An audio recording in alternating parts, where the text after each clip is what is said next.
भगवान शंकर से भगवती पार्वती मैया ने पूछा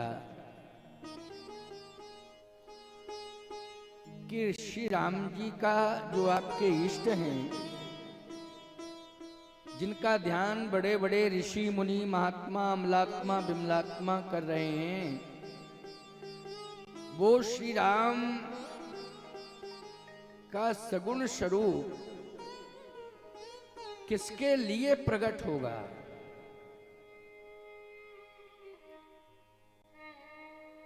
संसार में वो कौन प्राणी है, कौन जीव है जिसके लिए वो आएगा और उसका प्रकट होना उसकी मजबूरी बन जाएगा। ऐसा कौन है वो? उसमें एक वचन की बात नहीं है, दो वचन की बात नहीं, बहुवचन की बात। ऐसा आप नहीं कह सकते कि केवल एक या दो, बहुत हैं। लेकिन बहुत में भी कौन है? केवल भक्त हैं, केवल भक्त।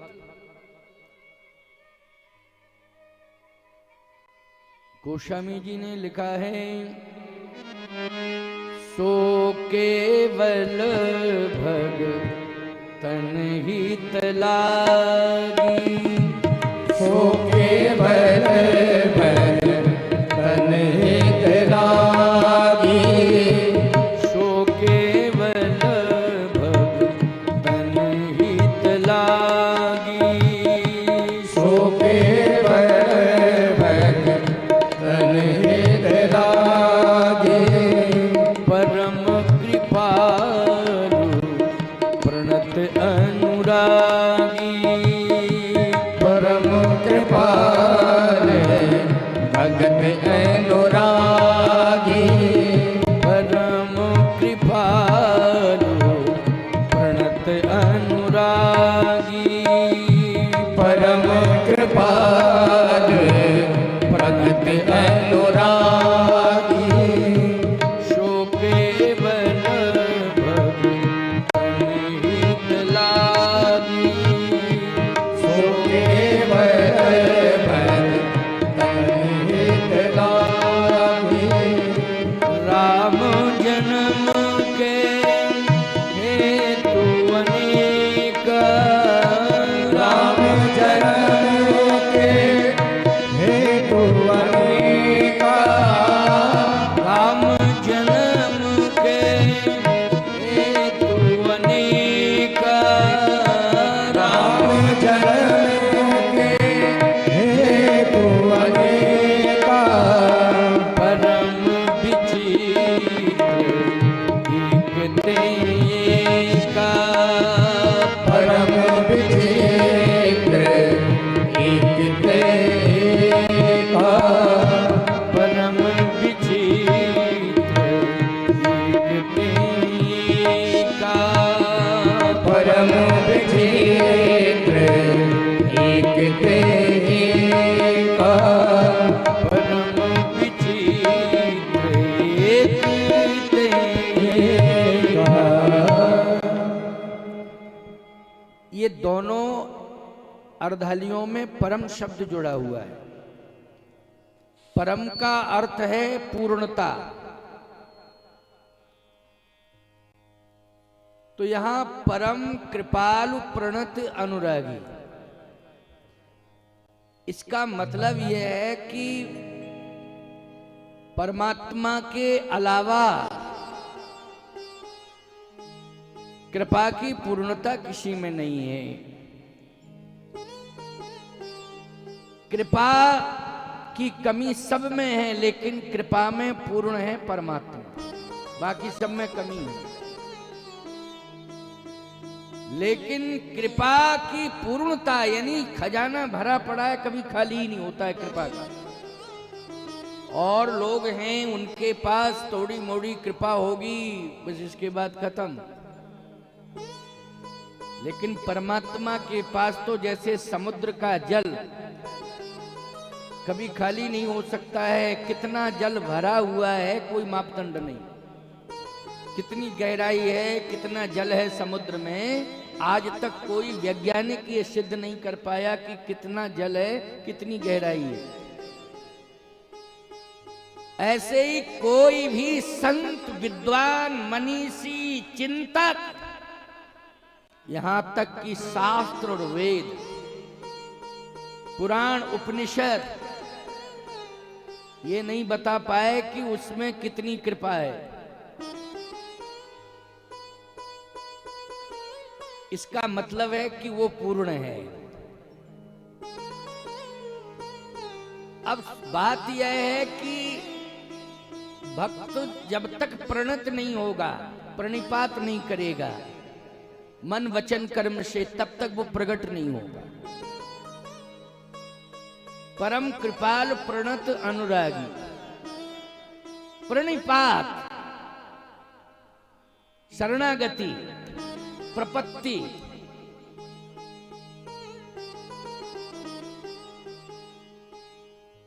अच्छा एक बात आपको बतावें, शरणागति की बेदी पर किसको बैठने का अधिकार है? तो इसमें लोग भ्रमित हो जाते हैं। देखो एक बात बतावें आपको, यज्ञ की बेदी पर बैठने के बहुत सारे नियम हैं। जब तक उन नियमों का पालन आप नहीं करेंगे तब तक यज्ञ की बेदी पर बैठने की अनुमति प्राप्त नहीं होगी। प्रायश्चित की विधि पूरी करनी पड़ेगी, तब आप यज्ञ की वेदी पर बैठ पाएंगे। इसलिए यज्ञ की वेदी पर बैठने के पहले प्रायश्चित कराया जाता है कि नहीं कराया जाता है? बोलो। लेकिन शरणागति की वेदी पर बैठने के लिए कौन सा प्रायश्चित है, कौन से नियम हैं और कौन सी जाति है? वाह, शरणागति की वेदी सबको सुलभ है, इसमें कोई जाति बंधन नहीं है, कोई जाति बंधन नहीं है प्यारे। और एक बात आपको बतावें, चाहे जितने बड़े अपराध हो गए हों आपसे, बिना किसी प्रायश्चित के चले आओ, बस चले आओ। कोटि विप्रवध लागे गाहू, आए शरण तजय नहीं ताहू, आए शरण तजय नहीं ताहू, मेरे पास आ जाओ।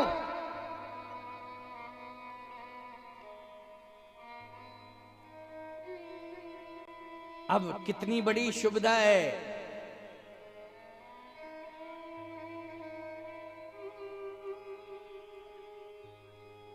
आने के बाद क्या होगा? भगवान एक शर्त रखेंगे कि पहले तुम मेरे पास आओ और मेरे सामने खड़े हो जाओ। सन्मुख हो ये जीव मोहि जवहीं, सन्मुख हो ये जीव मोहि जवहीं, सन्मुख हो ये जीव मोहि जवहीं, सन्मुख हो ये जीव मोहि जवहीं, जन्म कोटि अब नासहि तवहीं, जन्म कोटि नासहि तवहीं, जन्म कोटि अब नासहि तवहीं, जन्म कोटि नासहि तवहीं, सन्मुख हो ये जीव मोहि जवहीं, सन्मुख हो ये जीव मोहि जवहीं, जन्म कोटि अब नासहि तवहीं। जैसे ही जीव मेरे सामने आ जाएगा, जन्म कोटि अघनासई तवही, उसी समय उसके पाप नष्ट हो जाएंगे।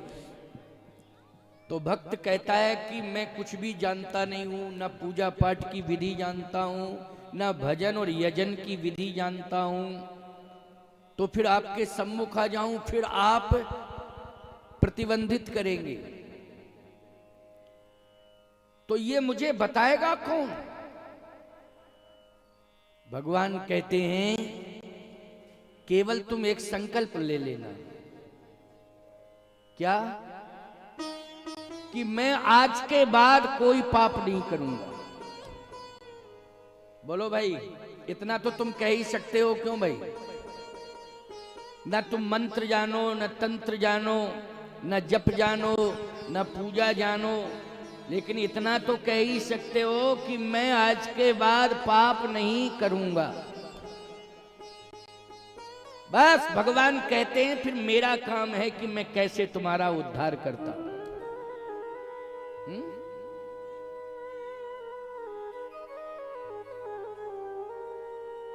भाई, कोई कैंसर का मरीज डॉक्टर के पास आया, डॉक्टर ने कहा कि तुम्हें सिगरेट पीना बंद करना पड़ेगा।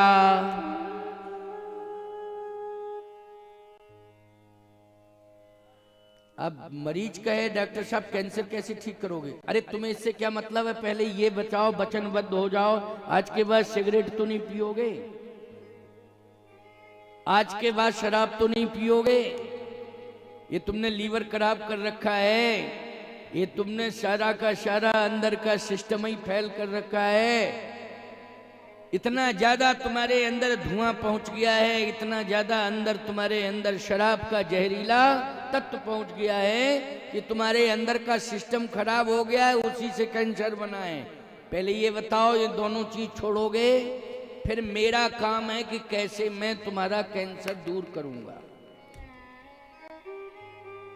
अगर तुमने छोड़ दिया तो फिर जिम्मेवारी किसकी होती है? बोलो भाई, डॉक्टर की होती कि वो कैसे ठीक करता है। भगवान की जिम्मेवारी है वो कैसे तुम्हें पापों से दूर करते हैं, इसके बारे में तुम्हें नहीं सोचना है, भगवान सोचेंगे। लेकिन पहले तुम ये प्रतिज्ञा करो कि मैं पाप कभी करूंगा नहीं। भगवान कहते हैं आ जाओ मेरे शरण में, मेरे पास आ जाओ। सक्ता असक्ता पदयोर जगत प्रभु, इसका अर्थ है कि चाहे शक्तिहीन हो चाहे शक्तिवान हो, चाहे कितना ही प्रभावशाली व्यक्ति हो चाहे कितना ही प्रभावहीन व्यक्ति हो, मेरी शरण में अगर वो आ जाता है तो मैं उसे शरणागति की बेदी पर बैठने का अधिकार दे देता हूं।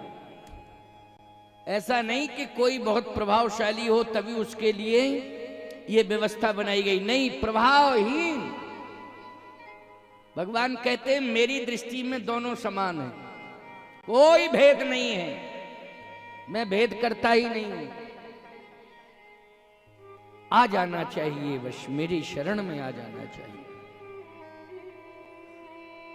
इसलिए सो केवल भगतन हित लागी, सो केवल भगतन हित लागी, परम कृपालु प्रणति अनुरागी, परम कृपालु प्रणति अनुरागी, परम कृपालु प्रणति अनुरागी, परम कृपालु प्रणति अनुरागी, सो केवल भगतन हित लागी।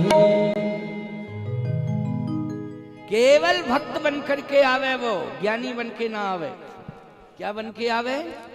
भक्त बन के आवे, ज्ञानी व्यानी बन के नहीं। ज्ञानी का मतलब जानते हो क्या होता है? ज्ञानी का मतलब होता है जानकार, और भक्त का मतलब होता है कि ना मैं जानू आरती वंदन ना पूजा की रीत, मैं कुछ नहीं जानता हूं। और ज्ञानी कहता है मैं सब कुछ जानता हूं। तो भगवान कहते हैं भक्त बन के आना। अच्छा एक बात और बता दें, ज्ञानी अपने को पूर्ण मानता है और भक्त अपने को अपूर्ण मानता है। तो यही टकराव है ज्ञानी में और भगवान में। क्या भगवान भी पूर्ण और ज्ञानी भी पूर्ण, अब दोनों बराबरी के हो गए। क्यों भाई? दोनों ही आमने सामने। अब बोलो भाई द्वंद्व शुरू हो जाएगा कि नहीं हो जाएगा? नहीं नहीं, ज्ञानी भी हो तो भगवान के सामने आप भक्त बन के आ जाओ, मैं कुछ भी नहीं जानता हूं, चाहे जितना ज्ञान भरा हो, चाहे जितना ज्ञान का भंडार हो। क्या बन के आ जाओ? भक्त बन के आ जाओ। अच्छा एक बात बताओ, संसार में जितने जीव हैं उन समस्त जीवों के हित के लिए वो माता का रूप धारण करता है? जिम बालक राखें महतारी, माता बनता है। चाहे बेटा आईएएस क्यों ना हो जाए, लेकिन जब माँ के सामने पहुंचेगा तो बोलो भाई अपना ज्ञान बखानेगा वो। और माँ के सामने पहुंचेगा तो अधिकारी बन के पहुंचेगा कि पुत्र बन के पहुंचेगा? बोलो, पुत्र बन के पहुंचेगा। पुत्र बन के पहुंचेगा तो प्यार मिल जाएगा माँ का। वो अधिकारी बन करके पहुंचेगा तो याद रखना माँ की दृष्टि में अंधकार आ जाएगा, वो पहचान नहीं पाएगी कि ये मेरा बेटा है। बोलो भाई, वो नहीं पहचान पाएगी कि ये मेरा बेटा है, क्योंकि अंधकार आ जाएगा, वो अधिकारी बन के गया है ना। और पुत्र बन के जाएगा तो माँ की आंखों का मोतियां बिंदी ही हट जाएगा कि मेरा बेटा आ गया है। भले ही वो वस्तु न देख पावे लेकिन अपने बेटे को तो देख ही लेती है। इसलिए भगवान के सामने ज्ञानी विज्ञानी बन करके मत जाना, भक्त बन के जाना। भले ही तुम कितने ही बड़े ज्ञानी विज्ञानी हो, मैं खंडन नहीं कर रहा हूं ज्ञान का और विज्ञान का है। अच्छा एक बात बताओ, हनुमान जी महाराज तो ज्ञान के समुद्र हैं, लेकिन माँ के सामने बोलो छोटा बन के जाते हैं कि नहीं? है अति लघु रूप धरे हनुमान, बैठा नगर सुमिर भगवाना, अति लघु रूप, बहुत छोटे बन के गए। अशोक वाटिका में भी माँ के सामने छोटे ही बन के गए। भगवान को प्रणाम करके जा रहे हैं, छोटा बन के जा रहे हैं। लंका में प्रवेश कर रहे हैं क्योंकि माँ के पास जा रहे हैं। तो अति लघु रूप धरे हनुमाना, पैठा नगर सुमिर भगवाना, छोटे बन के गए।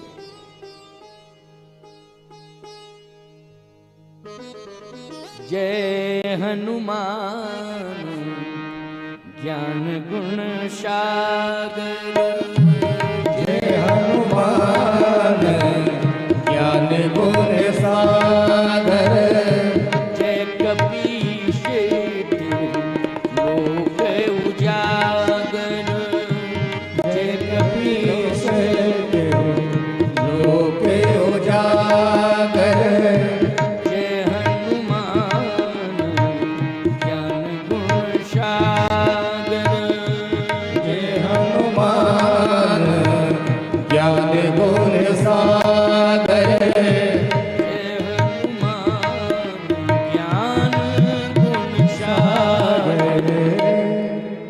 ज्ञान के समुद्र हैं, लेकिन जब पहली बार भगवान राम के सामने पहुंचे, एक उदाहरण दे रहा हूं, भक्त बन के गए हनुमान जी।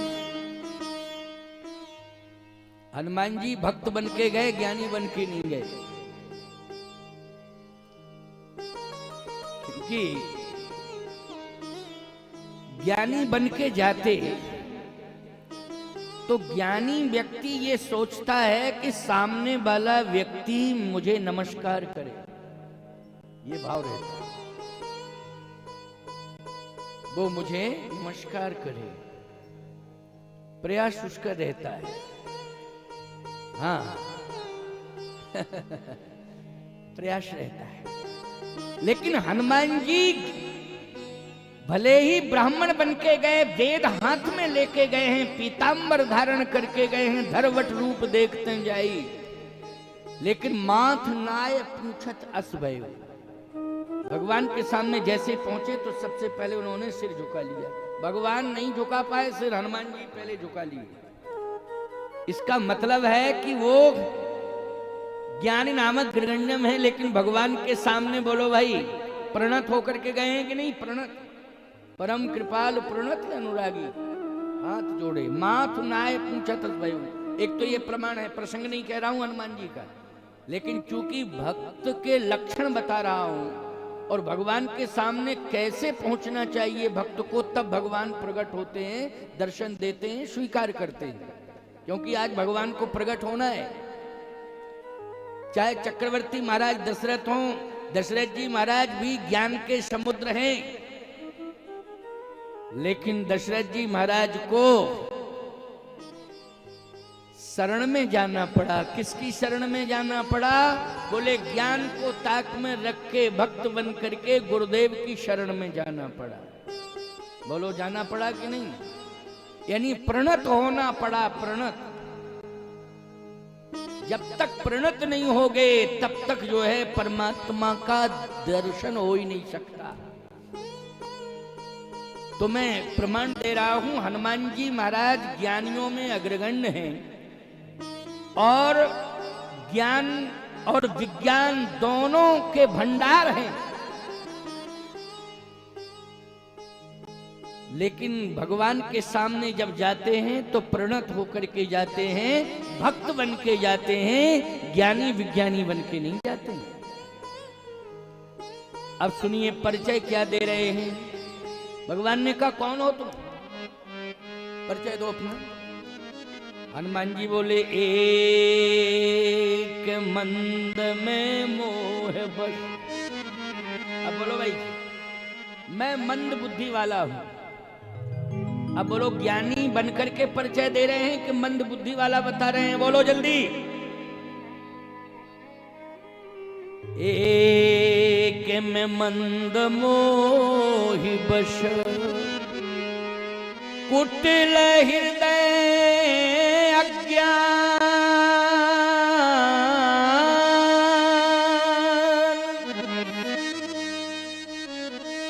मतलब मैं निर्मल हृदय वाला भी नहीं हूं, कुटिल हृदय वाला हूं, और ज्ञानी नहीं हूं। क्या हूं? अज्ञानी हूं। बोलो भाई हनुमान जी ये परिचय दे रहे हैं तो तुम तो साधारण हो, संसार के लोग, चाहे जितने बड़े ज्ञानी विज्ञानी हो जाओ, लेकिन भगवान को पाने के लिए प्रणत होना पड़ेगा और ज्ञान और विज्ञान से दूर होना पड़ेगा। भक्ति के धरातल पर खड़ा होना पड़ेगा और भगवान के चरणों में शरणापन्न होना पड़ेगा, तभी तुम्हें भगवान मिलेंगे, वरना कोई उपाय नहीं है दूसरा। चाहे जितने प्रयत्न कर लो, चाहे जितना प्रयत्न कर लो, ये सत्य है कि हनुमान जी ने अज्ञानी कहा।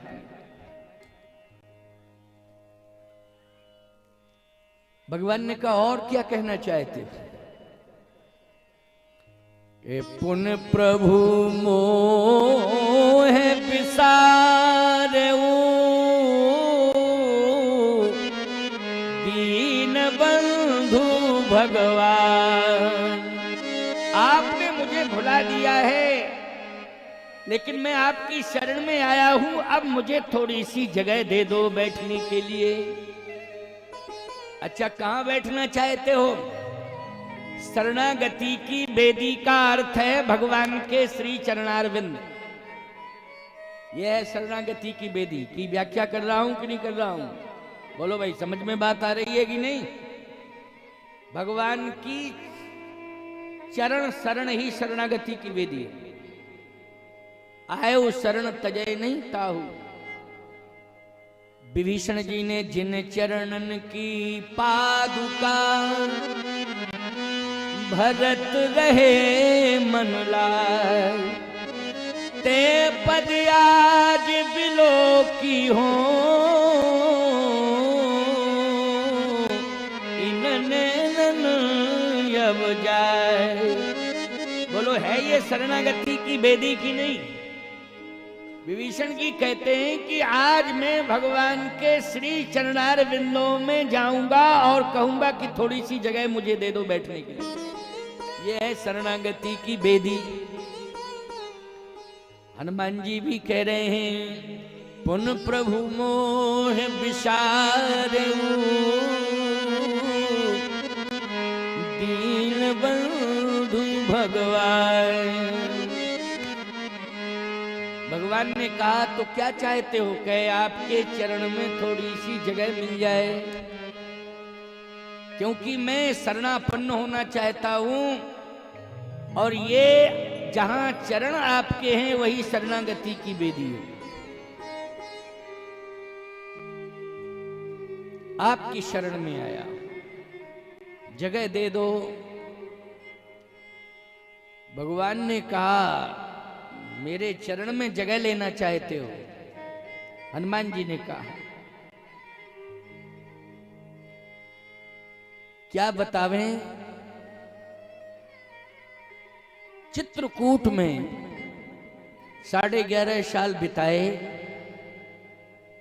और जितने भी संत महात्मा थे सब आते गए और वो शरणागति की वेदी पर ही बैठते गए। अब क्या बतावें, वो इतनी ज्यादा संख्या में आ गए कि वो वेदी फुल हो गई। अब जगह होती तो मैं कह देता बैठ जाओ।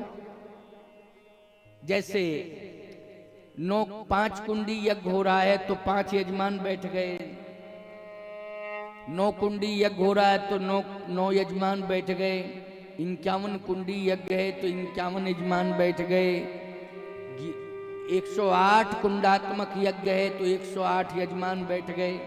जब फुल हो जाते हैं यज्ञ की वेदी के यजमान तो क्या कहते हैं लोग, अब विलंब हो गया है, अब जगह नहीं बची है। हाँ, इसमें कोई अगर यजमान कैंसिल होता है तो फिर आपको सूचना दी जाएगी।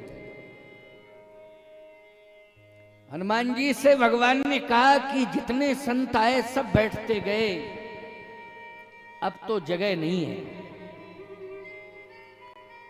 हनुमान जी ने कहा, तो मैं ज्यादा नहीं कह सकता हूं, इसका मतलब है कि मैं अधिकारी नहीं हूं, अभी मेरे पास इतनी पात्रता नहीं है कि मैं आपके चरण में जगह प्राप्त कर सकता। भगवान ने कहा, नहीं, पात्रता तो इतनी बड़ी है कि तुमसे बड़ा मेरा कृपा पात्र कोई है ही नहीं, तुम सबसे बड़े कृपा पात्र हो मेरे। तो हनुमान जी ने कहा कि कृपा मिल नहीं रही है और सबसे बड़ा कृपा पात्र हूं। भगवान ने कहा कि एक बात बताऊं हनुमान,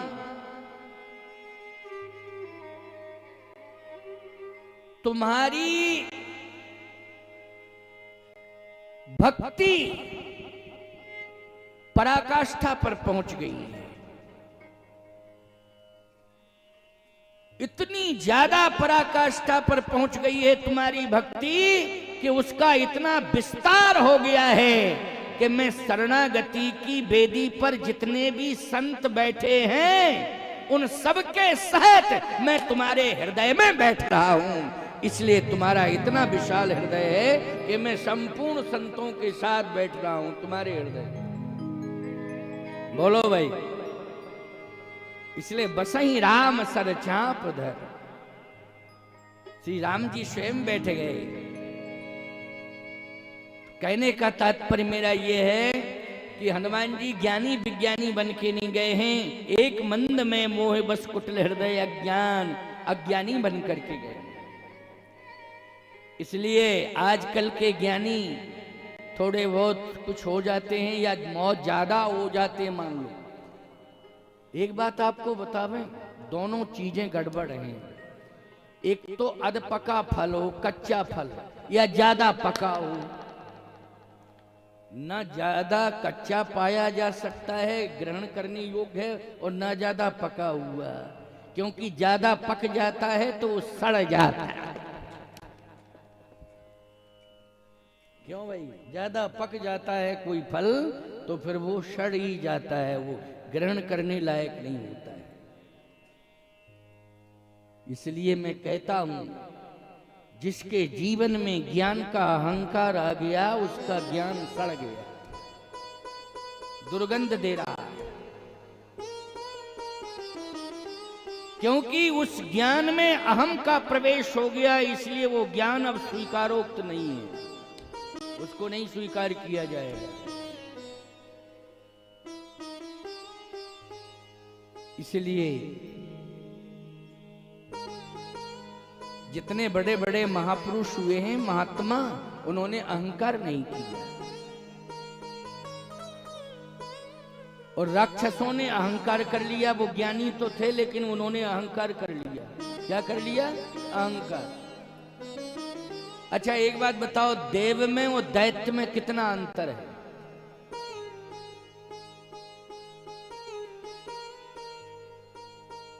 जिसमें दया की यति हो जावे वो दैत्य है, और जिसमें दया का उदय हो जावे वही देव है। दया का उदय जिसमें हो गया वो क्या है? देव है। और जिसमें दया की इति हो गई है वो है दैत्य। बस इतना ही अंतर है, इससे ज्यादा कोई अंतर नहीं। आज ये जितने भी दैत्य हैं, इन्होंने तपस्या बहुत की है। रावण ने तो वेदों पर भाष्य किया है साहब, वेदों पर रावण संहिता पढ़िए आप। बड़े बड़े विद्वान जो है रावण संहिता को पढ़ के आश्चर्यचकित हो गए। बहुत बड़ा विद्वान था वो, वेदों पर भाष्य किया है उसने। जैसे ब्रह्मा जी ने, वैसे ही तो रावण ने किया है, याद रखना। लेकिन प्यारे, इतना बड़ा अहंकारी हो गया कि उसके जीवन से दया चली गई, क्रूरता आ गई, उसके जीवन से ब्रह्म विनम्रता चली गई, अहंकार आ गया। और अहंकार जब आया तो याद रखना, उसका ज्ञान और विज्ञान रसातल में चला गया, रसातल में ही चला गया। वो किसी को मानने के लिए तैयार नहीं है ना। यहां तक स्थिति हो गई कि वो अपने गुरु जिनसे ज्ञान प्राप्त किया है उनको ही मानने को तैयार नहीं है। चाहे वो ब्रह्मा जी हो, चाहे वो भगवान शंकर हो। वेद पढ़े विधि शंभु सभीत, पुजावन रावण के घर आव। उसका अहंकार इतना ज्यादा विस्तार ले गया कि भगवान शंकर को और ब्रह्मा जी को दोनों को आना पड़ा रावण की। एक बड़ी प्यारी बात आपने शायद सुनी होगी, नहीं सुनी होगी तो अब सुन लो। ये अपने गुरु को प्रणाम नहीं करना चाहता है, क्योंकि सिर झुकाना पड़ेगा, और सिर झुकाना नहीं चाहता है। बिना सिर झुकाए प्रणाम होता नहीं। इतना अहंकार आ गया कि अपने गुरुदेव के सामने भी नहीं झुकना चाहता, और झुकेगा तो वो कहता है कि मेरी पहचान समाप्त हो जाएगी। सीधी सी बात, मेरी पहचान यही है कि मैं झुकता नहीं हूं, झुकाता हूं। अब एक दिन भ्रमण के लिए निकला तो कैलाश का शिखर दिखाई दिया। मूडी था, कहा चलो गुरुजी के पास चलें, मिल लें उनसे। अब जैसे पहुंचा तो चूंकि झुकना नहीं चाहता है, लेकिन अब आई गया सामने। इसने कहा कि झुकूंगा तो नहीं। तो बोले प्रणाम कैसे होगा? उसने कैलाश पर्वत को ही उखाड़ लिया। कौतुक ही खेल में कैलाश पुनलीन से जाए उठाए। खेल में उसने कैलाश पर्वत उठा लिया। अब जैसे उठाने लगा तो वो पर्वत का संतुलन बिगड़ा। अब हिलने लगा पर्वत, तो शंकर जी पार्वती जी भी हिले। पार्वती जी ने कहा ये क्या हो रहा है? शंकर जी बोले मेरा चेला प्रणाम कर रहा है। चेला प्रणाम कर रहा है, ऐसे कहीं प्रणाम होता है? कहीं अब क्या बतावें, उसने यही विधि अपना ही प्रणाम किया। पार्वती जी ने कहा ऐसी तो विधि है ही नहीं प्रणाम की, ये कैसा चेला है? और ऐसे चेला मत बनाया करो कि फाउंडेशन ही खराब कर दें गुरु के घर का। पूरा फाउंडेशन ही उखाड़ दिया इसने, संतुलन बिगड़ गया। ऐसे चेला क्यों बनाते हो आप? शंकर जी बोले क्या बतावें, मेरी आदत है भांग खाने की। उस दिन ज्यादा भांग ले ली थी जिस दिन दीक्षा दी इसको। और आज क्या बतावें, जिस दिन मैंने इसको दीक्षा दी थी उस दिन ज्यादा भांग पी ली। और ये मेरा चेला इतना खुरापाती है कि आज इसने शराब का डोज ज्यादा ले लिया, इसलिए कैलाश से उखाड़ दिया। बहुत बड़ा पियक्कड़ है, इससे बड़ा पार्वती कोई पीने वाला नहीं है। करे पान सोबे दिन राती, रामायण में लिखा है। इतना बड़ा पियक्कड़ जो है संसार में नहीं है। तो पार्वती जी ने कहा कि अब इसका इंतजाम करो। बोले इसी के इंतजाम के लिए मेरे इष्ट आ रहे हैं राम। बोलो भाई, इसी के इंतजाम के लिए, किसके लिए? परित्राणाय साधूनाम विनाशाय च दुष्कृताम धर्म संस्थापनार्थाय संभवामि युगे युगे। इसलिए पार्वती राम जन्म के हेतु अनेका, राम जन्म के हेतु अनेका, परम विचित्र एक का, परम विचित्र एक का। जब जब होई धर्म की हानि, जब जब होए धर्म की हानि, बाढ़ही असुर अधम अभिमानी, बाढ़हि असुर अधम अभिमानी, बाढ़ही असुर अधम अभिमानी, बाढ़हि असुर अधम अभिमानी। तब तब प्रभु धर विविधि शरीरा, तब तब प्रभु धरे विविध शरीरा, हरहि कृपा निधि सजन पीड़ा, हरहि कृपा निधि सजन पीरा, हरहि कृपा निधि सजन पीड़ा, हरहि कृपा निधि सजन पीरा, हरहि कृपा निधि सजन पीरा। असुर मार थापहि सुरन राखे निज श्रुति से तू, जग विस्तारहि विशद जस राम जन्म कर हेतु। ये अभिमानी जो आया है जिसने कैलाश को उखाड़ दिया है, बारही असुर अधम अभिमानी। अधम है, अभिमानी है, असुर है, इसी को मारने के लिए आएंगे। बस तुम देखती जाना, इसी को मारने के लिए आएंगे। देखो इसने आज मेरा कैलाश ही उखाड़ दिया।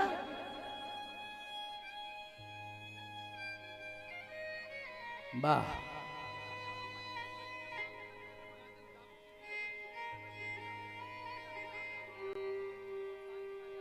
महाराज मनु आज भक्ति की पराकाष्ठा पर पहुंच रहे हैं नैमिषारण्य,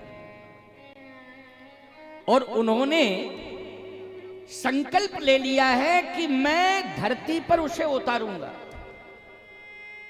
और धरती पर उतारूंगा, और धरती पर जहां जहां राक्षस रह रहे हैं वहां वहां उसे भेजूंगा, भले ही इसके लिए मुझे अपयश मिल जाए। वही महाराज मनु कालांतर में दशरथ हुए हैं। और याद रखना, श्री राम जी के वन गमन का अपयश केवल कैकेयी जी को ही नहीं मिला है, दशरथ जी को भी मिला है। इसलिए दशरथ जी को देखो काम प्रताप बढ़ाई, वहां दशरथ जी को काम के प्रताप से जोड़ दिया गया है। जब राम जी को वन भेज रहे हैं तो उस समय देखो काम प्रताप बढ़ाई। एक समय वो है कि दशरथ जी महाराज तपस्या कर रहे हैं, यज्ञ कर रहे हैं, ये राम प्रताप है, क्योंकि राम जी को जब धरती पर उतार रहे हैं तो ये राम प्रताप है। और जब राम जी को वन भेज रहे हैं ये काम प्रताप है। देखो काम प्रताप बढ़ाई। ये अपयश महाराज मनु हैं, मनु ही दशरथ हुए हैं एक कल्प में। और एक कल्प वेद की कथा में कश्यप अदिति महातप कीना, कल्प भेद में महाराज कश्यप दशरथ बने हैं। एक कल्प में महाराज मनु दशरथ बने हैं, और दूसरे कल्प में महाराज कश्यप जो है मनु वो दशरथ बने। क्योंकि कल्प कल्प प्रति प्रभु तरही, और चारु चरित नाना विधि करही। कल्प भेद आए, कल्प भेद। महाराज मनु इतनी प्रबल भक्ति कि भगवान बोल पड़े। अभी बोलते नहीं थे लेकिन बोल पड़े भगवान। क्या कह रहे हैं? मांग मांग बर, भगवान बोल पड़े। मांग मांग बर भई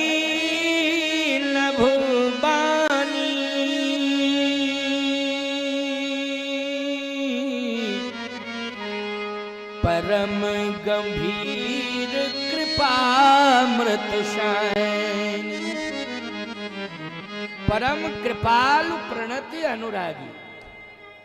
इसलिए कृपा से सनी हुई वाणी भगवान की निकली। मांग मांग बर, ये कृपा है। मांगो मांगो मांगो बर, जो मांगोगे सो मिलेगा। महाराज मनु ने कहा मांगूंगा तो, लेकिन देने के लिए सामने आओ तब मांगूंगा। इसका मतलब है कि सामने जब देने के लिए वो आएगा तो उसका आकार होगा कि नहीं होगा? बोलो, तभी तो सामने आएगा। मनु जी ने कहा मांगूंगा तो तब जब देने वाला सामने आवे, इसलिए तभी मांगूंगा जब सामने आ जाओगे।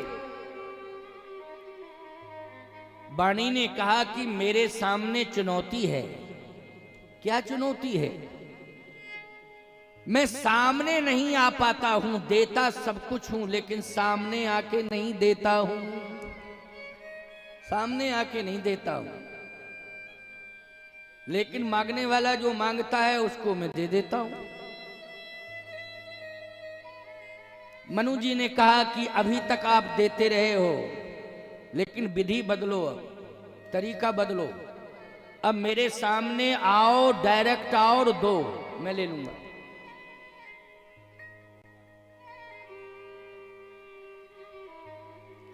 भगवान ने कहा ऐसा है कि वस्तु तो आ जाएगी तुम्हारे पास। मनु जी ने कहा वस्तु आ सकती है, लेकिन मैं वस्तु नहीं मांग रहा हूं, मैं आपको ही मांग रहा हूं। आ जाओ भाई, वस्तु दे सकते हो, हैं? लेकिन आपको ही मांग रहा हूं, इसलिए आपको मांग रहा हूं, तो वस्तु थोड़ी। आप आओ, लो आपको ही मांग रहा हूं, आ जाओ।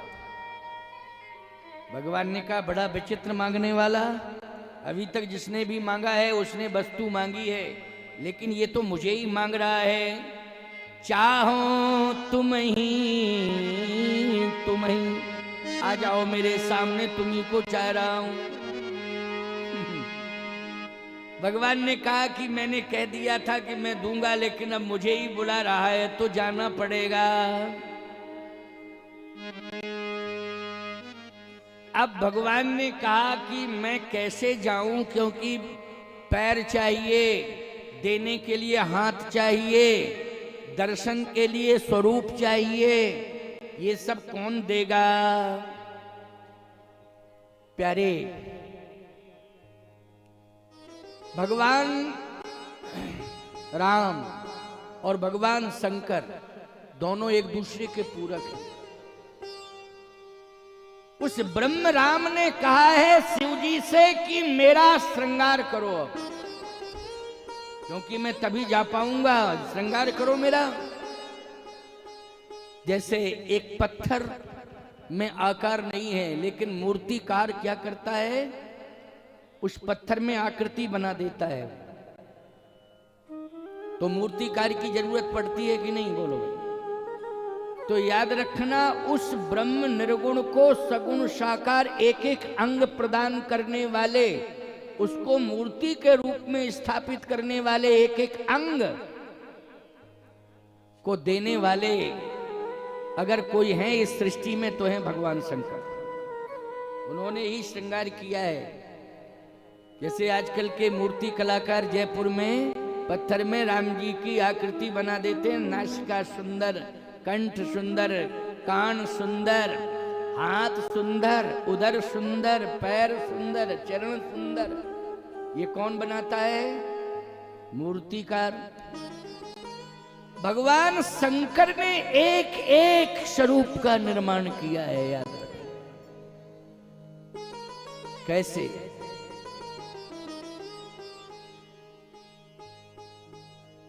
मस्तक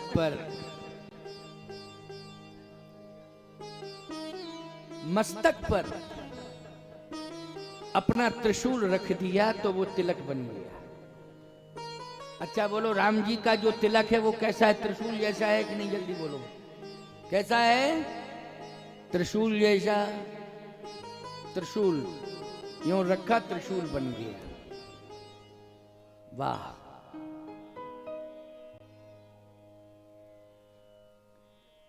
भस्म लगाते हैं, पूरे शरीर में भस्म लगा दी तो नीलांबुजश्यामल कोमलांगम।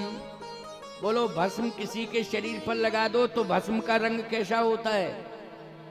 भस्म का रंग सांवला होता है कि नहीं होता है? जैसे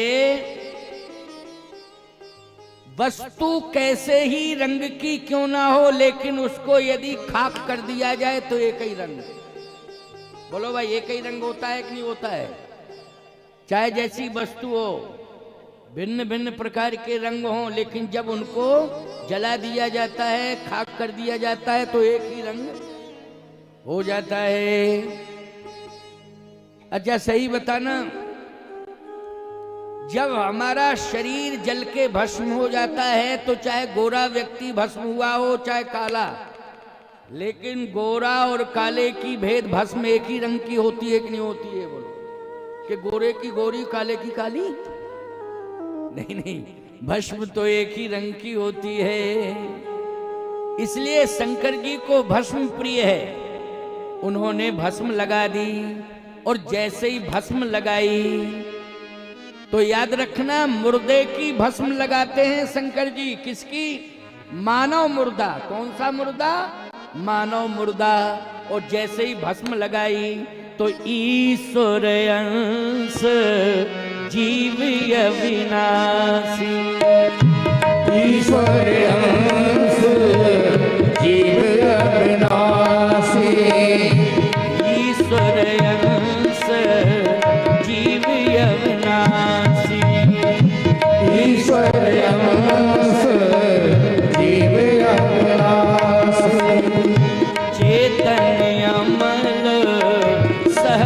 सुख राशि। चेतन अमल सहज सुख राशि। चेतन अमल सहज सुख राशि। मानव शरीर में गुण और दोष होते हैं, लेकिन शरीर जब जल के भस्मीभूत हो जाता है तो न गुण रहते हैं न दोष रहते हैं। बोलो भाई, गुण दोष से रहित। और जब गुण और दोष से रहित हो जाओगे तभी परमात्मा के रोम रोम से लग पाओगे। बोलो भाई, तभी लग पाओगे कि नहीं? अच्छा सही बताओ, शंकर जी जिंदा आदमी को हृदय से लगाते हैं कि मुर्दा होने के बाद? बोलो। जब वो भस्म हो जाता है, भस्मी बन जाती है, तब अपने रोम रोम में उसको लगाते हैं। समझ रहे हो कि नहीं समझ रहे हो? यानी जीव का अस्तित्व जब समाप्त हो जाता है, तब चाहे शिव जी हो चाहे राम जी हो, उसको हृदय से लगा लेते हैं, रोम रोम से लगा लेते हैं। इसलिए भगवान शंकर जो है जीव की भस्म को रोम रोम से लगाते हैं, क्योंकि उस समय वो अस्तित्वहीन हो जाता है। जब तक तुम्हारे जीवन में निराभिमानता नहीं आएगी, तब तक भगवान तुम्हें स्वीकार नहीं करेंगे। इसलिए आज भगवान शंकर ने उस भस्म को जब निर्माण किया, श्रृंगार किया, तो रंग दे दिया, रंग दिया है। रंग कैसा हो गया? बोलो भाई, नीलांबुज श्यामल कोमलांग। नहीं तो दशरथ जी भी सांवले नहीं है, कौशल्या जी भी सांवली नहीं है, राम जी कहां से हो गए सांवले? जब माता पिता दोनों का रंग ही सांवला नहीं है, ये बेटा कहां से सांवला हो गया है? अच्छा बोलो भाई, कोई माई का लाल ये सिद्ध कर दे कि दशरथ जी का रंग सांवला है? नहीं। आध्यात्म रामायण में दशरथ जी के बपू का वर्णन हुआ है, और कौशल्या जी, कैकेयी जी, सुमित्रा जी, दशरथ जी, इनके सौंदर्य का वर्णन हुआ है। तो कंचन जैसी काया है। कंचन कैसा होता है? काला होता है क्या? बोलो भाई। स्वर्ण जैसा रंग, स्वर्ण जैसी काया किसकी है महाराज? दशरथ की है। इसलिए ये दशरथ जी का और कौशल्या जी का प्रभाव नहीं दिखाई देगा। शंकर जी ने जो रंग दिया है राम जी को, वही रंग लेकर के राम जी आएंगे। बोलो भाई, जो शंकर जी देंगे वही रंग लेकर आएंगे, क्योंकि इनकी उत्पत्ति शरीर से नहीं है क्या शरीर से? अच्छा एक भाव मेरा और है, यज्ञ से उत्पत्ति है, तो ईमानदारी से बताओ यज्ञ की भस्म कैसी होती है? जल्दी बोलो। यज्ञ की भस्म ही ले लो, चलो, मानव की भस्म छोड़ो। ये पक्की बात है, तुम लोग मानने को तैयार हो कि नहीं हो कि यज्ञ से उत्पत्ति हुए हैं? बोलो, यज्ञ माध्यम बना है। मानना पड़ेगा, तभी तो ऐसे कर रहे हो। और कुछ लोग ऐसे बैठे हैं। इसका मतलब है तुम मान नहीं रहे हो तो क्यों आए हो कथा सुनने के लिए? मानना पड़ेगा, वो तो सत्य है। यज्ञ माध्यम बना है, तो यज्ञ माध्यम बना है। ईमानदारी के साथ बताओ, यज्ञ की भस्मी मिलती है कि नहीं मिलती है? यज्ञ की साकल्य तो होम के लिए मिलती है, आहुति के लिए, लेकिन बाद में प्रसाद के रूप में क्या मिलती है? भस्म मिलती है। चाहे माथे से लगाओ, चाहे शरीर से लगाओ, चाहे घर में ले जाओ, क्या मिलता है? बोलो, भस्म। साकल्य नहीं, भस्म। भस्म का रंग कैसा होता है? जल्दी बोलो। सांवला होता है। बोलो भाई, होता है कि नहीं? तो मैंने दो उदाहरण दे दिए। एक तो शंकर जी ने श्रृंगार किया है, तो शंकर जी ने जीव को ब्रह्म से जोड़ा है, ईश्वर अंश जीव अविनाशी। लेकिन जीव कब जोड़ा है शंकर जी ने? जब जीव ने अपना अस्तित्व खो दिया, यानी निराभिमानता। तब भगवान शंकर ने रोम रोम के, राम के रोम रोम से जीव को जोड़ दिया है। ईश्वर अंश जीव अविनाशी, चेतन अमल सहज सुख राशि। लेकिन दूसरा भाव में सुनाने जा रहा हूं, सुन लीजिए, क्योंकि आज राम जन्म पर आधारित राम कथा हो रही है। वैसे मैं कई प्रकार कई विधाओं से राम जन्म सुनाता हूं, इस बार कुछ विधा बदल के राम जन्म सुना रहा हूं। क्यों भाई, मैंने विधा को बदला है और ये मानस के अंतर्गत ही है, इसलिए मैं इस विधा से सुना रहा हूं। ये मानस से पृथक नहीं है। ऐसा नहीं है कि मैंने किसी अन्य रामायण से लिया हो, कृतवास रामायण से लिया हो, या मार्कंडेय रामायण से लिया हो, या वाल्मीकि रामायण से। वाल्मीकि रामायण के भी प्रमाण हैं, लेकिन मानस का प्रमाण ज्यादा है। यज्ञ की विधि मानस में पूरी हुई है। वाल्मीकि रामायण के उदाहरण कुछ ऐसे भी हैं जो मानस से बहुत पृथक हैं, बहुत पृथक हैं।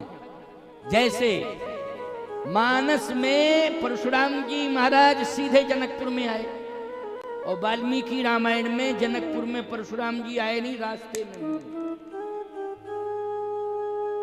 लेकिन तुलसीदास जी ने ऐसा क्यों किया?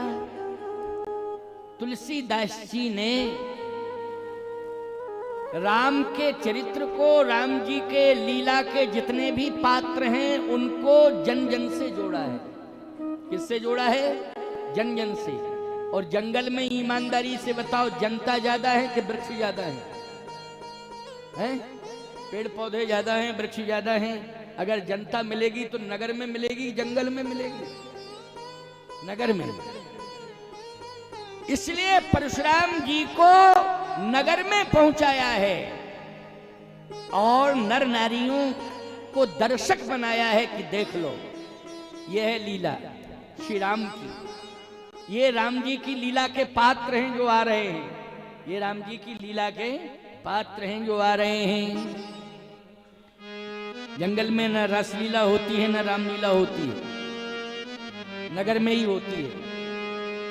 चाहे रासलीला हो कृष्ण की और चाहे रामलीला हो, कहां होती है? जल्दी बोलो। नगर में, शहर में, गांव में। तो आइए सुनिए, एक एक बात सुनते जाइए, जरा मन लगा के सुनना, इधर उधर नहीं ध्यान, बिल्कुल पूरी तरह से मनोयोग के साथ।